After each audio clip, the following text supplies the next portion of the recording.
all the firefighters at our station wanted to do something to our front yard to kind of spruce it up for the community. So we used all of our own money, made a brand new front yard, and then at that time we were adding rocks, and we noticed that there was kids walking by and grabbing a couple rocks.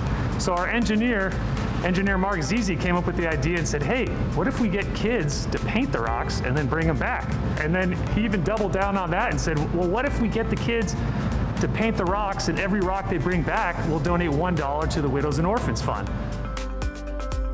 It's an amazing community project, kind of brings the community in, especially during a time with COVID and everything. Kind of brings the community closer to our fire station. We can still somewhat interact with them without them physically interacting with us.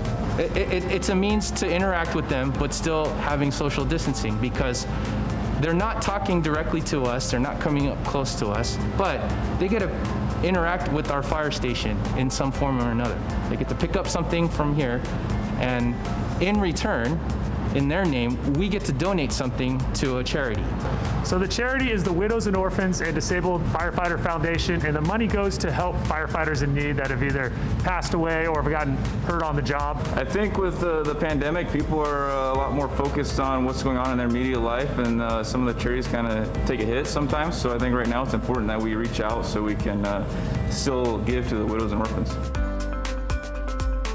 To participate, it's super easy. All you have to do is come by our station, pick up a rock, take it home, paint it, bring it back, and then take a photo with you with your rock with hashtag FS67Rocks. I actually just like the one that was LAFD and then 67. That's my favorite one right there. The paint that was used is very glossy.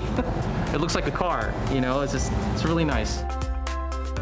So it started last week, but we're going to continue to do it for the next couple of weeks to see how many painted rocks, and the goal is to have the whole front yard have painted rocks up there and to get a large donation to the Widows and Orphans.